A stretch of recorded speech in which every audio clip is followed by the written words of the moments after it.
Since I was a kid, 8, 9 years old, I killed animals. My mom would go to the store, I'll put the cat in the freezer, 15 minutes, let it out, put it in the oven, let it out. ये एक ऐसे killer की story है जिससे शैतान भी शर्मा जाए। The story of Jaime Osuna is one of the most chilling story that we are going to share. His joker like smile and satanic symbol tattoo on his face इसको किसी horror film के villain से कम नहीं बनाती है। Case में आगे बढ़ने से पहले, if you are a fan of crime, strange and mysterious story, that's all we do. So without further delay, let's begin our story, the Jaime Osuna. Osuna के हरकतों की शुरुआत बहुत पहले ही हो गई थी। At the young age of 8 वो जानवरों को सिर्फ अपने इंजॉयमेंट के लिए मारता है। इनफैक्ट एक बार तो वो अपने फैमिली कैट को डीप फ्रीजर में रख देता है और तब तक नहीं निकालता है जब तक कि वो बिल्ली मर नहीं गई। इसी बीच उसके सौतेले फादर ओसूना और उसके भाई कट को तब तक फिजिकली अब्यूज़ करते हैं जब तक कि वो दोनों घर छोड़कर चले नहीं गए। It was also claim that Osuna को फ्लोर पे खाने के लिए दिया जाता है, जस्ट लाइक अ डॉग, जबकि बाकी सब टेबल पे खाते हैं। नो डाउट ओसूना को हॉरिफिक होमिसाइड किलर बनाने में कहीं ना कहीं ये अब्यूजिव बिहेवियर भी जिम्मेदार हो सकती है।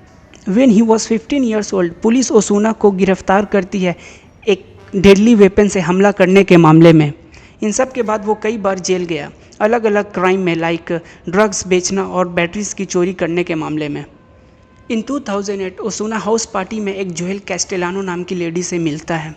2 साल डेट करने के बाद इन फरवरी 2010 वो अपने ग्रैंड मदर के घर में शादी कर लेता है। देन आफ्टर पुलिस उसको फिर से 9 महीने के लिए जेल में डाल देती है अपने वाइफ को टॉर्चर करने के मामले में। He came out on parole. Jane and Osuna welcome their first child.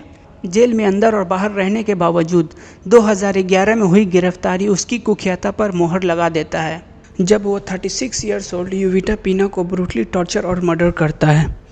She was Sunday school teacher and mother of 6 children. ये तो कंफर्म नहीं है कि उसकी हत्या क्यों की गई। ऑल दो on thing is known for sure that ये एक भयानक इंड था।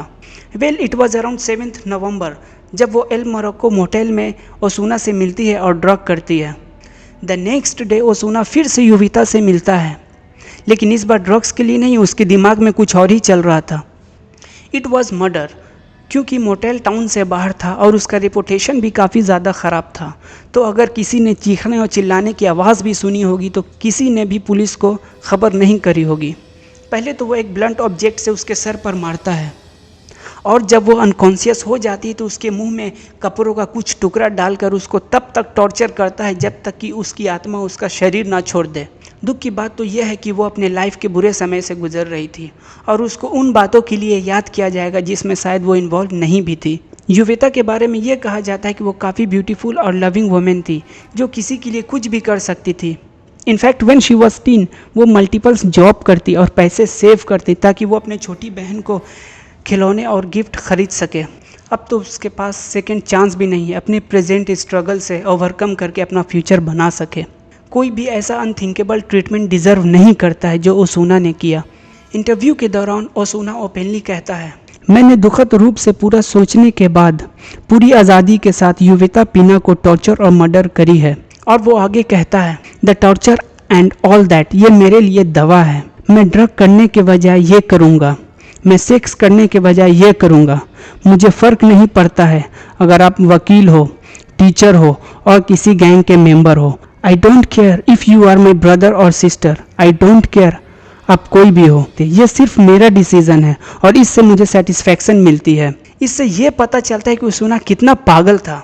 इनफैक्ट जब उसको सज़ा सुनाया जा रहा था तब वो बिल्कुल रिलैक्स था और सबको देखकर मुस्कुरा रहा था। लेकिन सवाल यहाँ पे ये उठता है कि वो पकड़ा कैसे गया। वेल, इट वॉज एक्चुअली ओसूना की वाइफ जो बॉडी मिलने से 2 दिन पहले पुलिस को खबर करती है।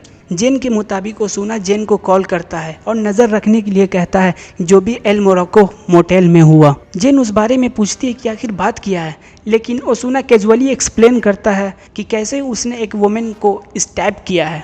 घबराई हुई जेन पुलिस को कॉल करती है। अनबिलीवेबल, लेकिन पुलिस कोई भी इन्वेस्टिगेशन नहीं करती है। उसके 2 दिन के बाद पुलिस एल मोरक्को मोटेल में कॉल करती है। जब मोटेल के एम्प्लॉय रूम 19 में जाकर चेक करती है तो उसको यूविता की खून से सनी लाश मिलती है। डेड बॉडी डिस्कवर करने के बाद पुलिस जेन के पास जाकर सारा गुत्थी सुलझाती है और जब 2011 में ओसूना को यूविटा की मर्डर और टॉर्चर करने के मामले में गिरफ्तार किया जाता है तब उसकी बेल को डिनाइड करते हुए कर्न काउंटी जेल में रखा जाता है। इनफैक्ट उसके ट्रायल को 6 साल के लिए पोस्टपोन कर दिया जाता है। बट इन मार्च 2017 कोर्ट उसको गिल्टी मानती है और मई 2017 में उसको जेल के लिए भेज देती है बगैर किसी पेरोल के।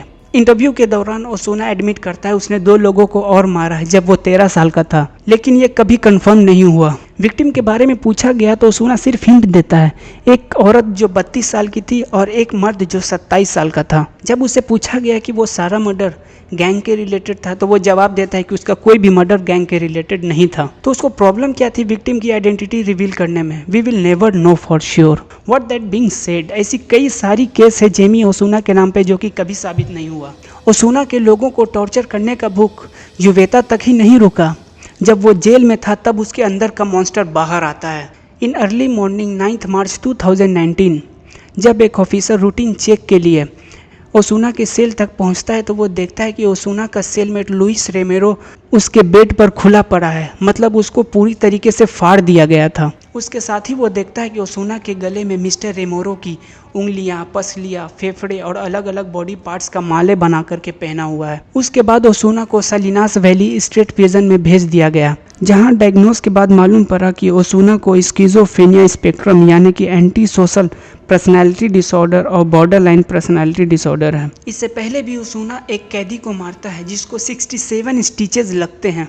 जेल भेजने से पहले जेमी ओसुना से इस बारे में पूछा गया तो वो कैजुअली आंसर करता है, मुझे कोई सिंपैथी नहीं है, आई एम सैडिस्टिक, मैं ये फिर से करूँगा and I love that I have experienced. अगर मुझे चांस मिला कि मैं पास्ट में जाऊँ तो मैं ज़रूर जाऊँगा और मैं फिर से यही करूँगा। And if I am released तो मैं फिर से इसी मामले में वापस लौटूंगा। आई नो आप लोगों को अनईजी फील हुआ होगा, मुझे भी हुआ था। Let me know in the comment box. The black will continue next episode. Thanks for watching.